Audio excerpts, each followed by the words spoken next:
Hello, everyone, and welcome to Snap Take. Happy Monday and to video day. This will be video one. We're going to go over two decks, including the deck I hit Infinite with a 3.5 cube rate. We've got an unbelievably good question of the day that I'm going to take way too long to answer. And our second video today is going to be the podcast where we go over all 11 cards that are coming this season. But the first deck we're going to talk about is MS Metabreaker's Tech Hell. This is a completely wild Thanos list that straight up I didn't believe in when I first saw. But it was a day one infinite deck, and it got an infinity border, and it went 5-1 or 6-1, whichever, in the Golden Gauntlet tournament yesterday, just missing the cut. So at this point, we got to take this one seriously. It's a legit deck from MS Metabreaker. You can find it that exact name on Twitter. Check out twitter.com/MS Metabreaker, where he shares some really cool decks. Sorry, they share some really cool decks. I have no idea what their gender is. All right. Thanos, Agamotto, Merlin, Pixie, Werewolf, and Strange Supreme are your required cards here. I think we might be able to cut Agamotto. I'm not 100% sure. I think Agamotto might be able to be one of the 5 drops below that are also replacing Legion, but Agamotto's really good, y'all. I think we gave up on that card a little bit too quickly.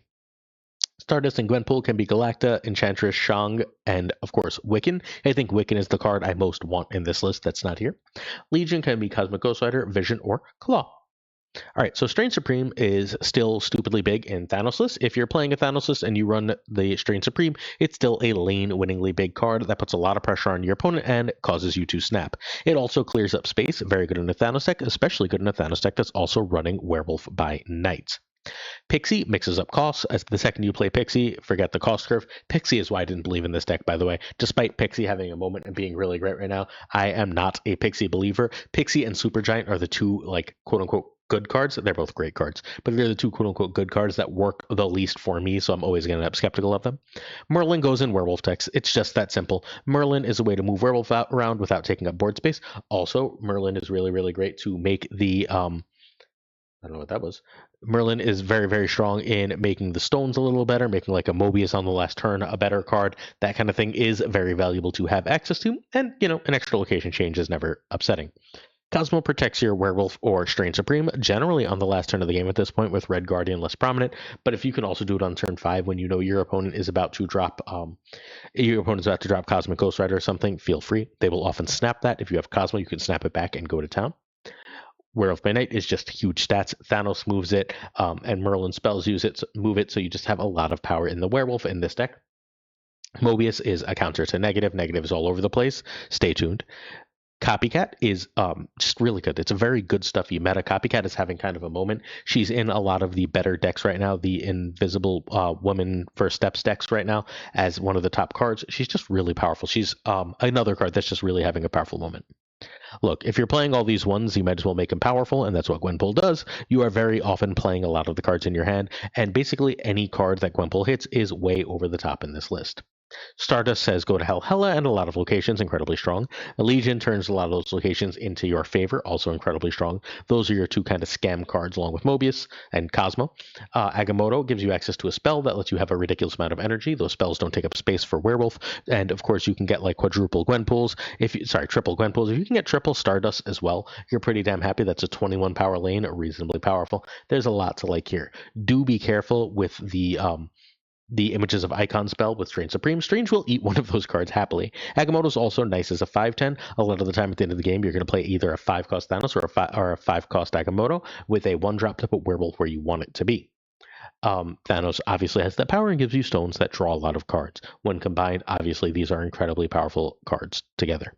So this is a day 1 infinite deck that went 5-1 in the Golden Gauntlet and won an infinity border. So it's hit the trifecta at this point. Turn 1 draw. Turn 2 strange, which is a snap. White means snap. Green means potential snap. Turn 2 Merlin if werewolf. Turn 3 Pixie, and you make Pixie the first play if you have Mobius in hand. And, if Pixie's going to be crazy, you could probably snap it, but I'd be a little careful there. Draw a powerful card for cheap first, and that's better than draw. If you've drawn all your big stuff, please don't play Pixie. Play draw instead. All right, turn 3 Werewolf over Mobius. Mobius can be a snap if you can tell what your opponent's playing. Mobius goes up to 1 if you played Pixie, over a 2+1. Turn 4, you're choosing between your 4s, right? If Stardust is going to be crazy powerful and you have Prio, play it. If Gwenpool is going to give you a bajillion power and you have Images of Icon, play it on top of some stones. If you've got cheap cards, play them, right? Like if you don't have either of those or they're not going to do anything, play some cheap cards, move your rails around, draw some cards, see where you are for next turn. Turn 5, we're playing Thanos or Agamotto. We can also play Legion. We're basically picking the best 5 we have. And remember, Thanos is often a 5, assuming we Space Stoned to draw him. And then, of course, I'd have Time Stoned, obviously.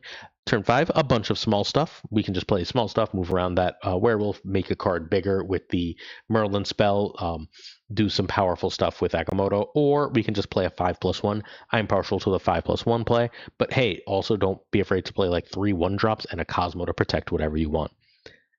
This list is absolutely disgusting, incredibly powerful. It makes locations your best friend and ruins them for your opponent, while also giving you a ton of power to spread all over the board. Really cool list. Props to MS Metabreaker for this one. Thanks for sharing it. Before we get to the deck that I hit Infinite with, please hit that sub, like, and comment as we continue to try and grow the channel right now. We are currently struggling against the YouTube algorithm since I moved to Vietnam.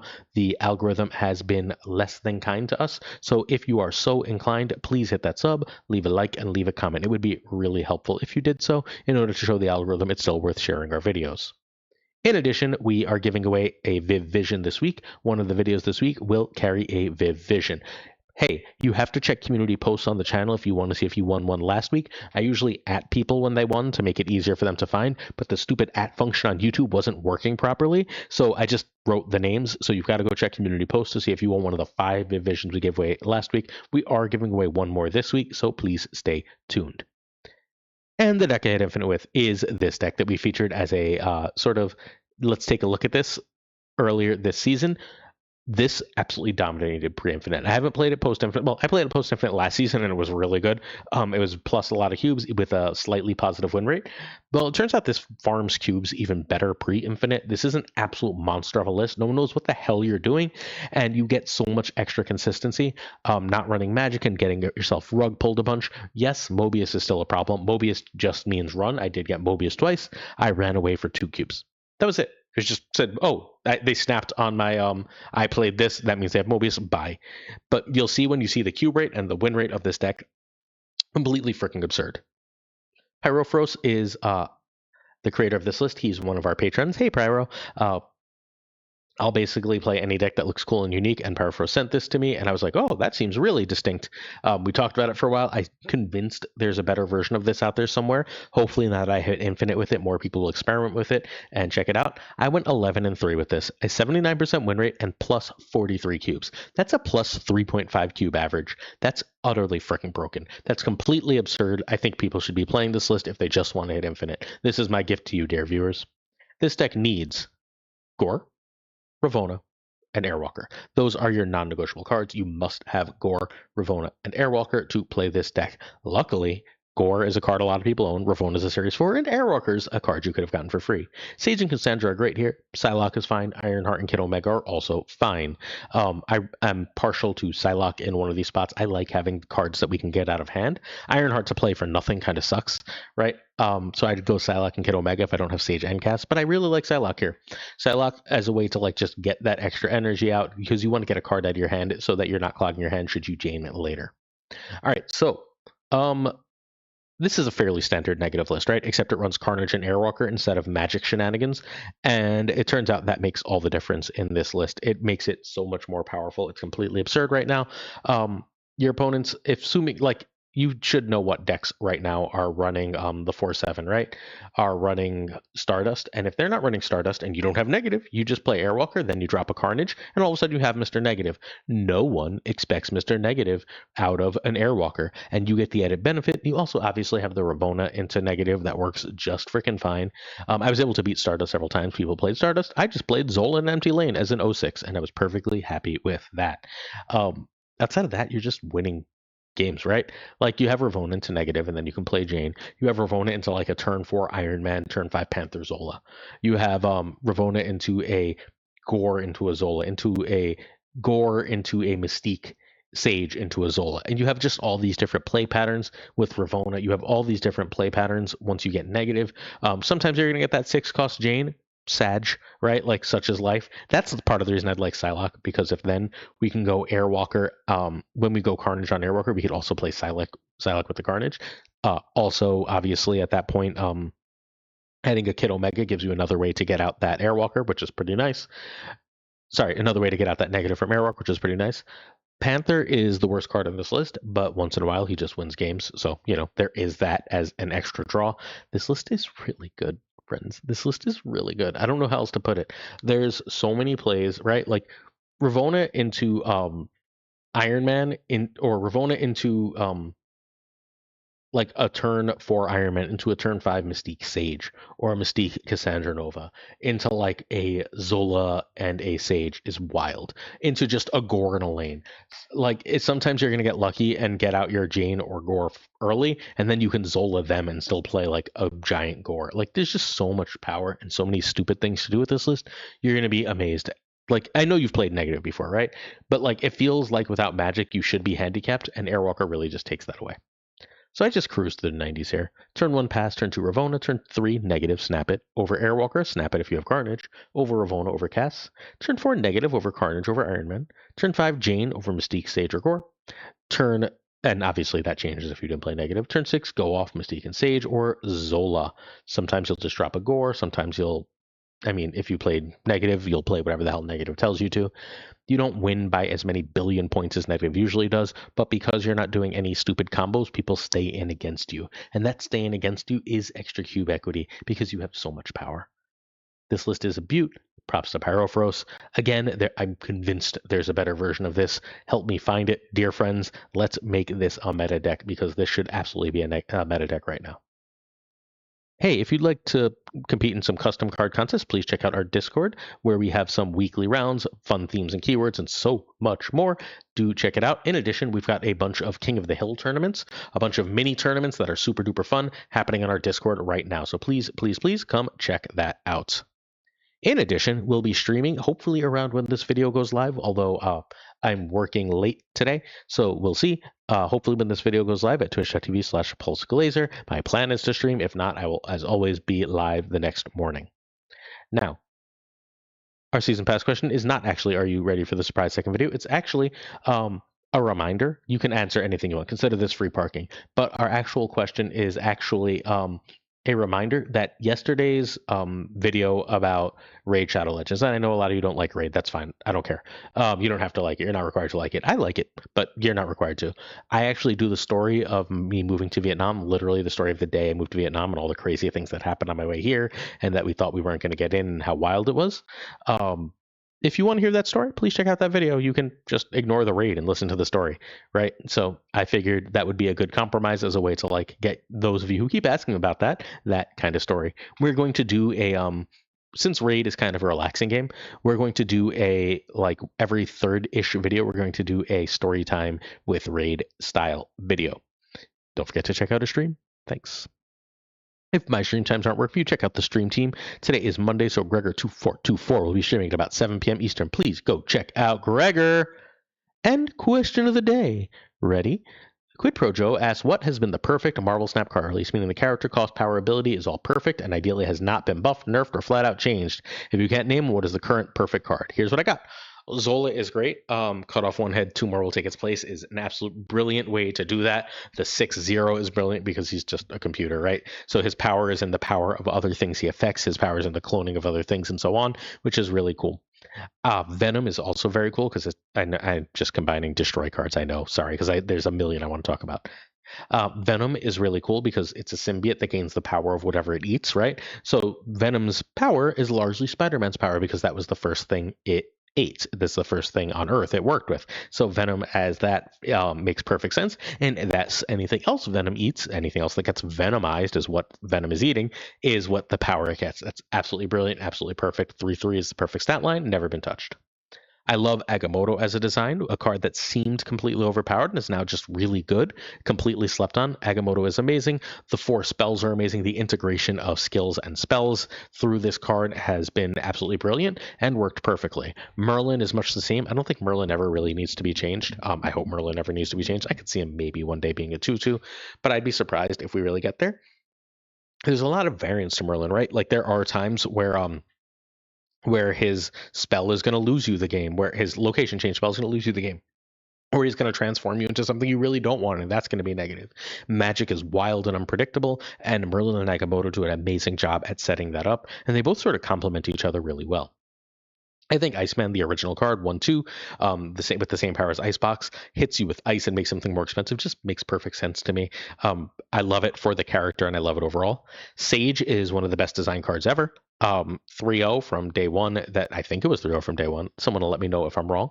Wow, Roy is playing Dragon Quest Builders. Who would have thought that? But Sage is just this very powerful, like, game-ending 3-drop that works perfectly in like a million different decks. I hope she's never changed. I could see her being like a 4 or something, but I think she's kind of perfect as a 3, and I absolutely love that card. Two of the original control cards belong here, Cosmo and Killmonger, both 3/3s for as long as I can remember.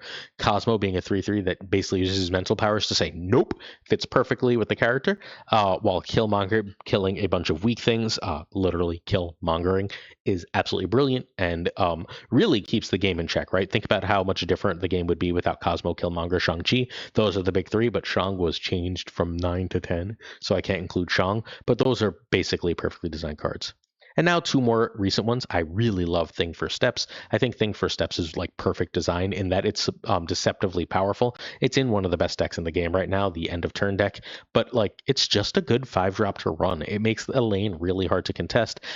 It's clobbering time indeed as he like sits there and gets stronger. I don't know how perfectly it represents the character, but I like it. If there's 4 characters there, he's much stronger, and he's able to take out the bad guy. That seems really thematic. I'm big for it. I also really love Hellian's design.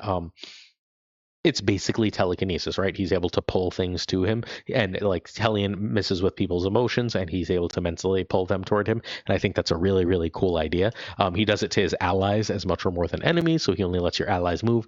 I think that's a really cool design, and it's the design I think is very well balanced. He's a 5/8 that doesn't go to a million decks, but where he goes, he's very powerful and makes a lot of sense. Those are my cards that I think are absolutely perfectly designed. Let me know what yours are in the comments. In fact, dear friends, let's make that our question of the day. Our question of the day will be, what cards do you think are absolutely perfectly designed, have never been nerfed, buffed, or had their power cost ability changed? Which is the best one outside of the ones I mentioned? Please check out patreon.com/snapjudgments if you're willing to help support the channel. We could use some extra support right now as we're doing our very best to bring you the most and the best content. Moving all around, check out patreon.com/snapjudgments, please. And Jonesy Snap 22 is our patron of the month. Hey, Jonesy. Abigail Keeson, Mandatory Burnout, regardless, LAB, Inc., I am Frostman, Hota, Navarrete, Prime Ryan Burke, Ryan Wood, Snap, Renwrench, Gopher Kev. Hey, Ren, thanks for signing up for another year, bud. Gopher Kev, Keltor, Kirtix, Lee, Koire, Kazushi. Hey, Kazushi, you're killing it lately with the like support. Archangel 3K, Black Dahlia, Pyrofrost, the Goat Seeker. Hey, Pyrofrost, that's the deck. The Goat Seeker, Goat Seek, Code, Hallowed, Synth. Hopefully you're doing well, my friend. Haven't talked to you in quite a while. But Nick, hopefully you're doing well as well, my dear friend. I know you were having a rough time. Reach out, please. Absolute Shannon. Hey, Shannon. Dirtay, Casual, Dark Boogle. See ya on stream, my friend. Mr. Kerfuffling around. Cables, traveling the world. Gingy.